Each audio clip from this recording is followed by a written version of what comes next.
Kyle. For the first time really ever, I'm not playing WoW at the end of an expansion.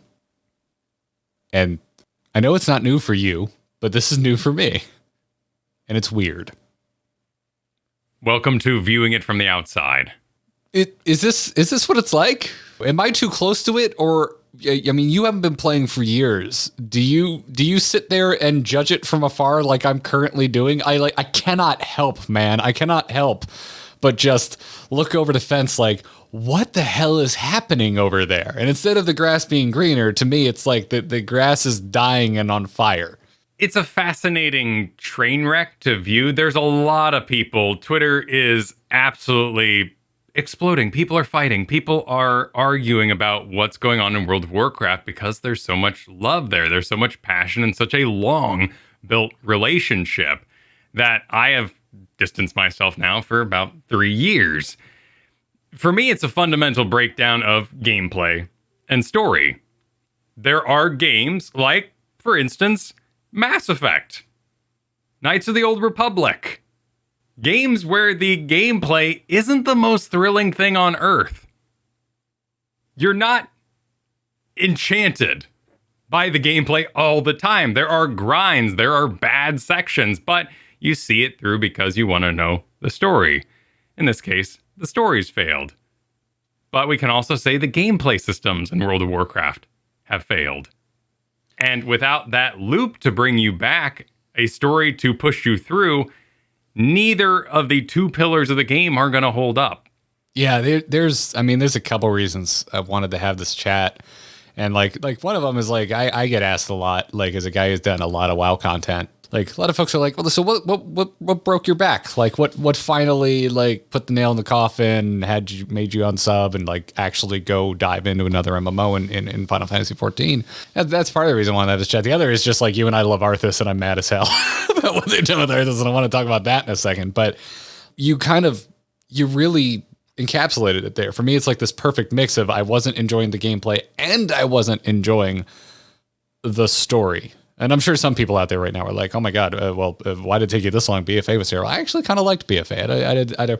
I'm not going to like go to bat for it and say it's one of the best expansions ever, but I had a good time. I was having a lot of fun with my friends. Like socially, it was fun. And I liked the zones and the aesthetics and all of that. So for me, Shadowlands really came down to that perfect mix of me just not digging what I see as this 50-50 mix of WoW. Like I like the world, I like the story, and I also like playing the game. And at the moment, I don't like either of those things. This is a bit of a personal video for me, man. Like I'm coming off of the end of a podcast called The Instance, which if you're watching here on YouTube, like maybe you're not familiar with it. Well, there's another guy we got to bring up whose name is always hard to pronounce. I'm going to say Garrett Weinzerpel.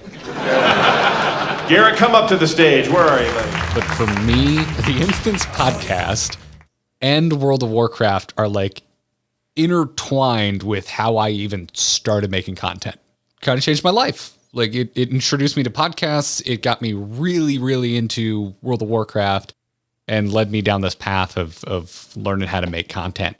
We just put that show to bed. And if you didn't know about it, like The Instance, it wasn't the first World of Warcraft podcast, but it was definitely the biggest one for a really, really long time. And I went from being a listener to a host of it. And so being on the final episode, being one of the last hosts, it's been emotional. It's had me really thinking about World of Warcraft. But beyond that, I had my own show for Azeroth, which I ended and is still going with new hosts. I think it's way better without me.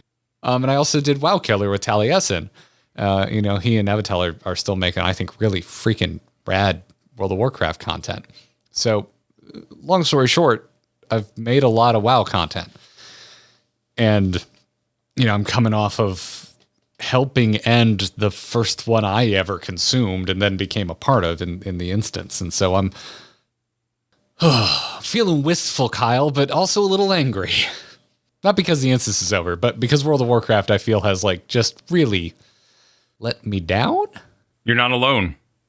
There's a lot of people like that. The straw that broke the camel's back for me was a very, very simple engagement. I was raiding. I wanted a really cool sword for my Ret Paladin from Mithrax. It dropped. Finally, it dropped. It was awesome. And then the week after that, they released new dailies, which gave a better sword than I received in that raid. And for me, that was just a breakup. That was the end. My work that I was doing to put together raids to join at these certain times to participate in what I perceived as the highest end content or the goal of World of Warcraft. After all the systems push you to end game. It failed me. And it didn't reward me for my time and effort.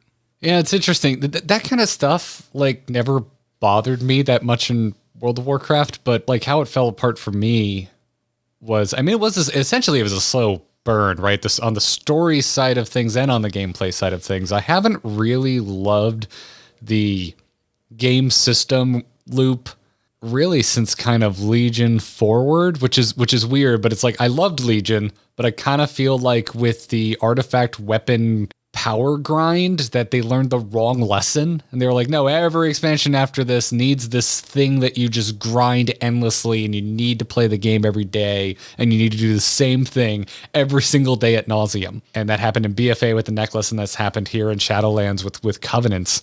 And it just felt like I was doing the same thing for years with a new wrapper on it. Obviously, some of this comes down to personal preference, right? Because like I've been running dungeons since freaking 2005. That's when I started playing World of Warcraft. And I love them. They really never get old. I love doing dungeons. I love doing dungeons in Final Fantasy XIV. But I think I liked it better when I kind of had like my shopping list of gear. I knew where it came from, what dungeon, from what raids. And it was just a matter of like doing that over and over again and building up my social circle so that I could engage in that type of activity.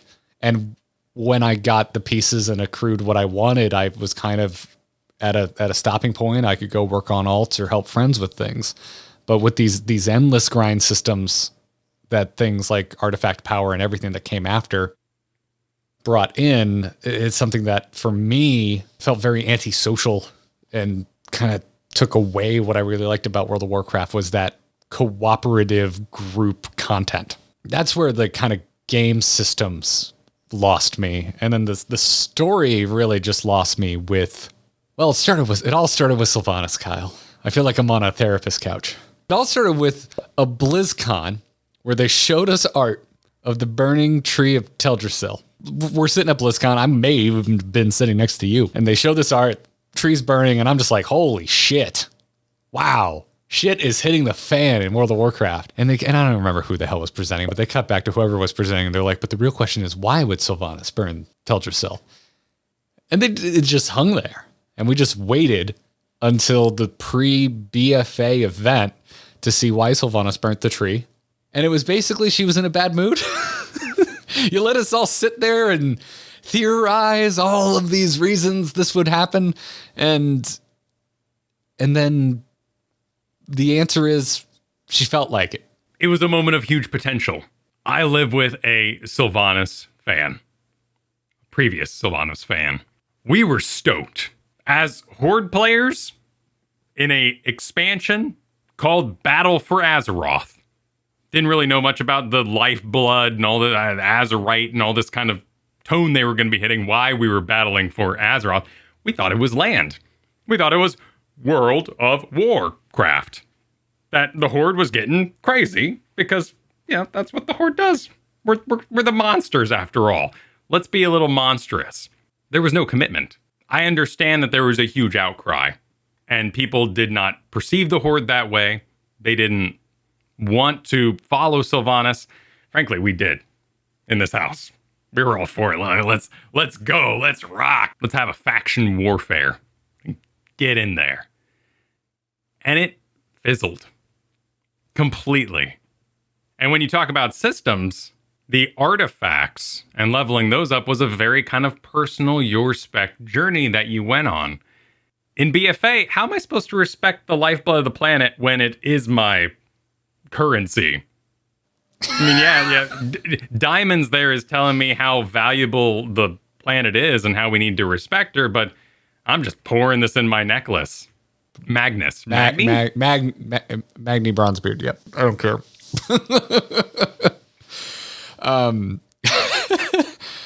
I think you might be the first person to ever bring up the ethical quandary of using the blood of the planet as a currency in BFA. But that storyline has continued. We are continuing to this moment to talk about how valuable the power of the planet is being siphoned into the Shadowlands. This is a big point, and sounds like it's going to be a really big point in our next expansion as well. Oh, joy. I'm so glad we're continuing this arc. You brought up how in the Shadowlands, very recently we found out that there's the Soul Forges, which was, I thought, actually kind of a cool nod to an old Wrath of the Lich King dungeon that I love. You know, they're mining the depths of the planet itself, and so we're continuing this arc that kind of started with BFA of the importance of the soul of the world of Azeroth and how it can be exploited. Did I tell you about this? That in the back of my mind, I have vocalized this to no one, but I was thinking, you know, I'm just not going to pay attention. I'm out. I am not interested in what's going on in Shadowlands. I'm kind of over it because I saw like one piece of art for the new zone in 9.2, and I was really excited about Shadowlands because I'm an emo edgelord. I love my Dark Death Black Parade. So I'm like, cool, expansion of death. I saw one preview image for 9.2 and it looked like if, I don't know, it was like really nicely kept grass. It was like a nice green lawn. And I'm like, cool, they've really lost me on this expansion. In my mind, I was like, I'm out. I'm just not going to pay attention. I don't feel like ragging on World of Warcraft anymore. And here I am ragging on World of Warcraft. Because the freaking the first cinematic that came out of the new raid invokes Arthas, and dude, and you and I actually, people probably don't realize this. You and I don't agree on a lot of things. We have very different tastes, but we both love Arthas. We are both big freaking Arthas fans. I know you have a replica Frostmourne in that office with you, and I have a replica Helm of Domination in here. I love me my frosty boy Arthas. He's my favorite video game villain of all time. I like growing up, I loved Ganondorf. Thought Ganondorf was just like, I love villains, man. Darth Vader's my favorite character in Star Wars. Ganondorf's my favorite character in Zelda. But Arthas, I remember the first time playing through Warcraft 3 and Arthas, like within moments of seeing him stab his father, I'm like, nope, you're cooler than Ganondorf. You are the coolest video game villain I have ever experienced. This is now my personality, is standing Arthas, apparently. So in my journey to ignore anything coming out of 9.2, they went and they just had to drag my boy Arthas into this. And so I saw buzz around the internet, around the Twitter sphere being like, hey, Arthas is in this new cinematic. And I'm like, oh, I can't help myself. I have to see what they did to my boy. And what did they do to my boy, Kyle? They turned him into a blue puff of smoke so that Sylvanas could monologue about how I became Arthas along the way. Yes, we know. We've been saying that for literally years. Thank you. Thank you for just blatantly stating your journey as opposed to showing us some sort of character development. I mean, you made a really healthy choice there to ignore the game, distance yourself, walk away. But I failed entirely, and I didn't do any of those things that I just said.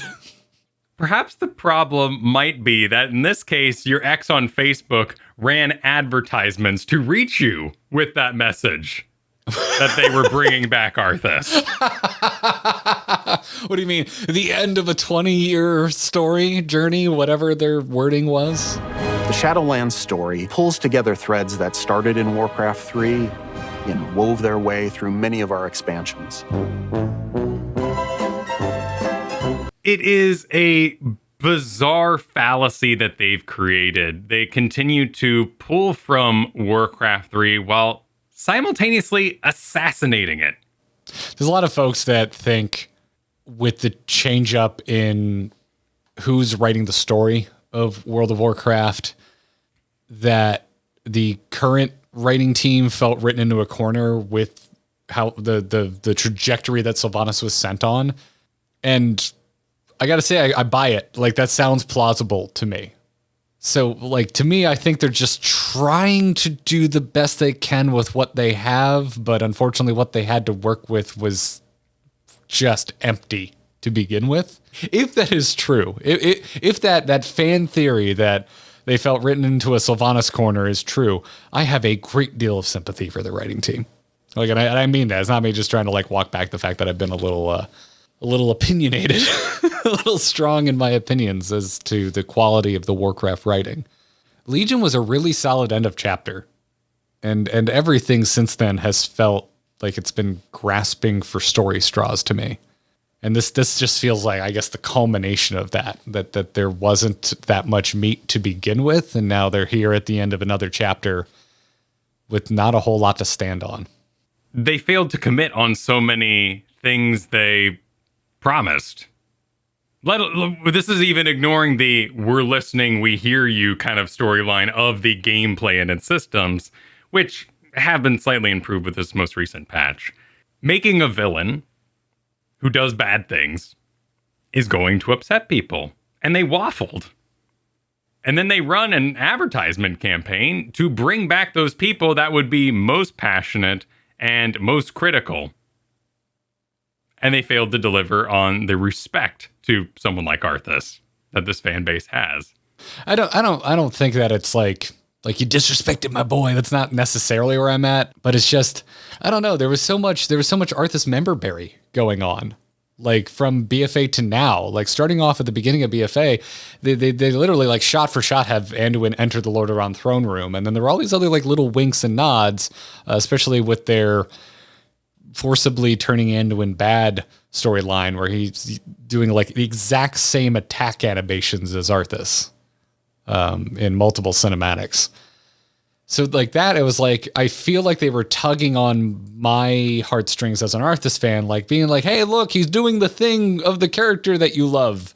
But it all felt really empty to me, because it was like, well, Anduin was being forced into this, and I know where this is going. We're going to save Anduin because this isn't how Anduin's going out. So why are you doing this? And this starts to also get into my issue with the Jailer as well, which I don't think I'm breaking new ground by saying I think the Jailer is one of the most boring villains we've really ever had in Warcraft. And so to place him on this pedestal as the dude above Arthas is pulling the puppet strings, it's just like, you had this empty character, so let's make him more interesting by saying he's more important than the big bad that you all know and love. That's where I get annoyed. I'm just like, now you're just like standing on the shoulders of the actual interesting character. You're giving me Arthas memberberries through Anduin, and instead of showing me why the Jailer is cool and evil and vile, you're giving me his resume that just says Arthas is boss. There were multiple people that needed or were looking for some sort of Arthas-related redemption, and I feel like all of them, it fell flat for all of them. Like, it fell flat for Sylvanas. You know, as much as I love Wrath of the Lich King, it's my favorite World of Warcraft expansion, she kind of got the shaft in that game. Like, she was pursuing him throughout that expansion, and how now looking back on it, like, how was she not involved in that final fight? Like, no one had more skin in the Kill Arthas game than Sylvanas, and she was not involved in that final boss fight in Wrath of the Lich King. And so you have this expansion, you have the potential to bring back any dead character you want. Have fun with it. Why are we so melancholy? Like, let's just have a big comic book. Arthas is back and Sylvanas is going to kick his ass and redeem herself in the process. That would have been, to me, one more fun way to handle it. But then there's also Uther, who from the, what I think is actually a really freaking rad animatic, we find out additional information we didn't know before, where Uther essentially claimed his soul and threw him straight to hell instead of giving him a fair judgment, which, we learned through Shadowlands is how it's supposed to work. Uther also had, he was kind of seeking redemption because he clearly made a misstep in his own afterlife by robbing Arthas' soul of the judgment he deserved that all souls are supposed to get. So yeah, it's just, it felt like a high school play. There's all this buildup, all this baggage with Arthas, and you've just got Sylvanas and Uther standing there on stage staring at a blue light. And I just... Like, cool. Is there a pixel budget? Like, what happened? I'm so glad Sourfang, the most boilerplate cookie cutter Boy Scout orc since Thrall, got 4 full-on cinematics in BFA, but we get to watch Sylvanas and Uther just stare at a blue orb of Arthas. There's 3 problems at work here. The first is just this failure to commit. Continually promise great villains, great story, and just waffling, underperforming in the end. The second is you fractured the Horde. Fundamentally, you destroyed one of your factions and you haven't given them anywhere to go, any reason to be. BFA once again moved towards we must all unite. And we're seeing that again in Shadowlands. What's the point? I hope that it's over. They've announced systems coming in where Alliance and Horde are going to team up together for dungeons and whatnot. Like, let's just do away with it and let's just fight some big bads here. But the big one for me is this mismanagement of Warcraft 3 characters. They turned Malfurion, who looks doofy, into the doof that he looks. In Warcraft 3, he awakened confident, reassuring, fought back the Burning Legion. Tyrande, always pretty xenophobic, but discovering the piece of the world, how to defend it, and how to eventually join with the Alliance and be a part of this world and not isolate her people. Again, has gone into isolation and constantly getting these other pieces put on top of her. Sylvanas we've talked a lot about, but a character that, again, has waffled immensely. Vol'jin, wasted, frankly. Jaina, a fun character, was. I'm not finding a lot of joy in anything that character's up to. She's not exactly on cloud 9, Kyle. But nobody is. Like, where am I supposed to find the fun when all my main characters who I'm supposed to project upon, since my own character in the world doesn't participate, where am I supposed to find the fun? Thrall left because everything sucked. Again, like, he left our world. Wait, is that a metaphor for employees of Blizzard leaving because everything sucks? You can listen to the Scott Johnson interviews with Kritz Metzen, and it's one for one. He wanted to explore himself leaving. Heart of the Swarm is a allegory to his own life. And he explored more thoughts about his own life in those storylines. I don't begrudge the man for that. If anything, the one character from Warcraft 3 who maintained their persona from beginning to end was Illidan. The Warcraft 3 characters that are being disserviced are being replaced with characters that just aren't as interesting or waffle in their own ways. Anduin, Greymane, Saurfang. They don't do anything. I mean, and Anduin gets captured. A lot. Greymane is utterly useless. Which, like, again, too, like, Greymane has so much beef with Sylvanas. We got a pretty cool cinematic in Legion, but then they never followed that back up. It felt like it was the beginning of an absolute blood feud between the two, and then they're just like, and Greymane's going to shake his fist at the sky from now on every time Anduin gets captured. And I like Greymane. Greymane's a cool character. But lately he's just had nothing to do. There are other characters like Varian, who felt underexplored, was killed perhaps of his height of being introduced to many of us, in order to usher in Anduin, who was his replacement. And these replacements kind of are losing steam over time. I think Garrosh was a very strong story choice. Not necessarily maybe enjoyable, but a strong story follow-up to Thrall, and an exploration of the Horde. But as we replaced him and we replaced the next guy and the next guy, they just are losing that energy, that momentum that was brought in from Warcraft 3. Well, momentum's a great word, though, because I think that kind of encapsulates, I think the biggest story issue of World of Warcraft is just everything is just stretched out too long. We're just spending too long on some of these arcs. When they're not that interesting to begin with, then there's a lot of weight placed upon how is this chapter going to come to a close. And Sylvanas was a big one for me. Like, whereas I like the Garrosh arc quite a bit. And that was a character that was like conceived and we first met in World of Warcraft and we saw the beginning, middle, and end of this character all within the MMO. This was not a Warcraft 3 carryover, right? So I like Garrosh. That's another reason I'm partially bothered by Sylvanas, is I kind of felt like it was just another retread of, well, the Horde has another crazy leader we're going to have to put down. It's like, we just did this. I think a lot of these stories could have worked if they were told more concisely or if they were framed in different ways. Like, I really enjoyed BFA, and Well, I didn't mind that they were being coy about things like N'Zoth. I do think it would have been a stronger expansion if, like, just from the get-go, they were like, yeah, it's N'Zoth, and let's just make it the Cultist Old God expansion, and we're going to have to deal with this shit. And just had this through line instead of, like, you and I talk about, not so much on this show, because we mostly talk about Final Fantasy, but you and I love talking about the Game of Thronesification of fiction.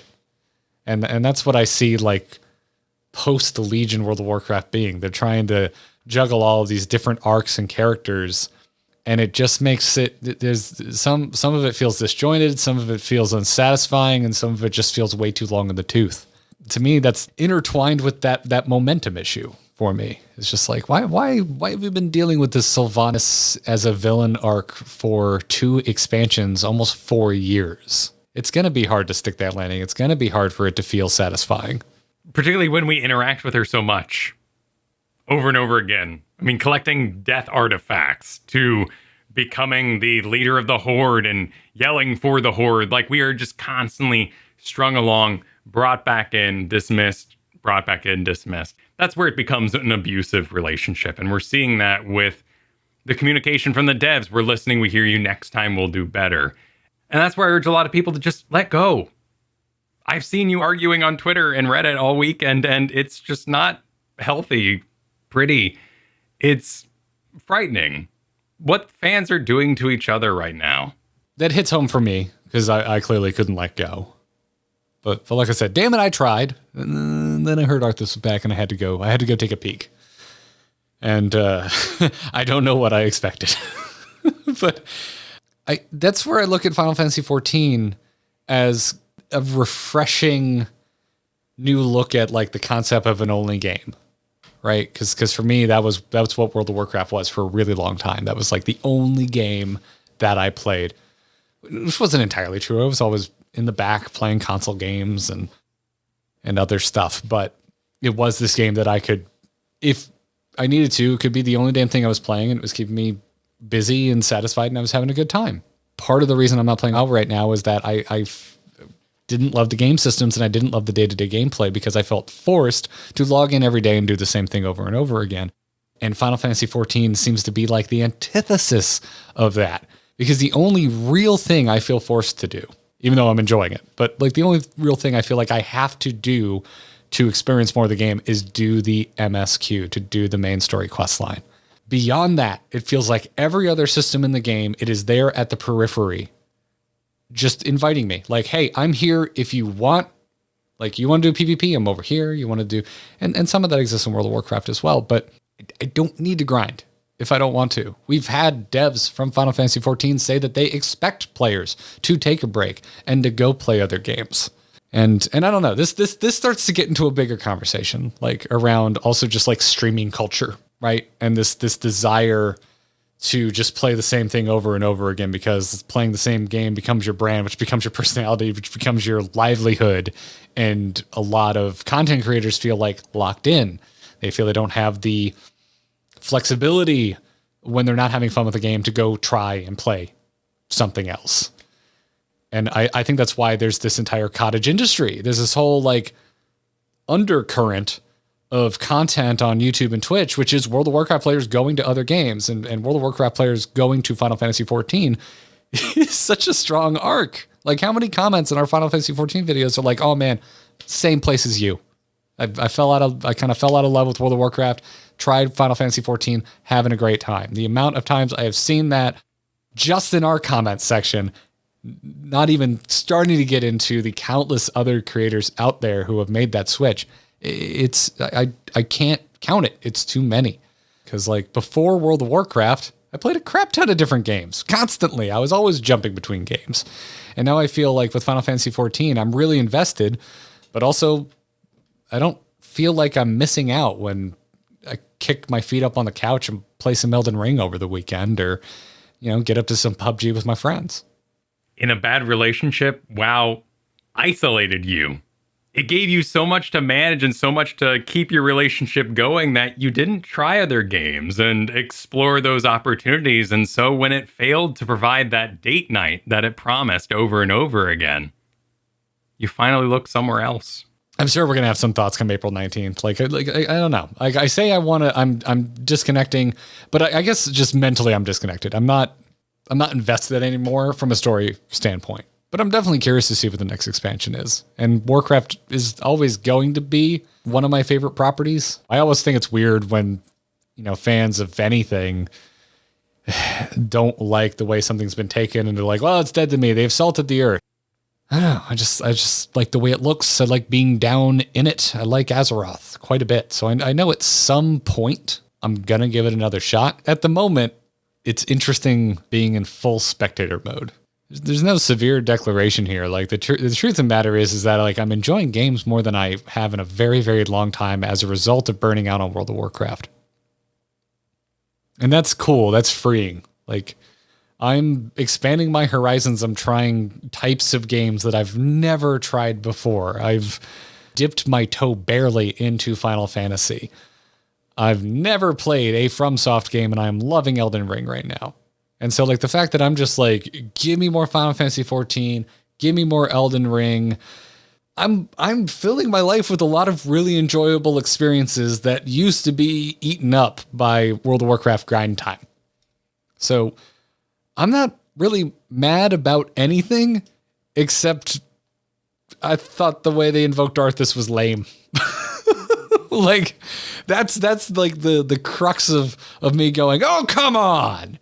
And beyond that, I'm like, wow, I'll see you again in the future. Thanks for setting me free for a while. Yeah, I have nothing to add. Like, subscribe, GG.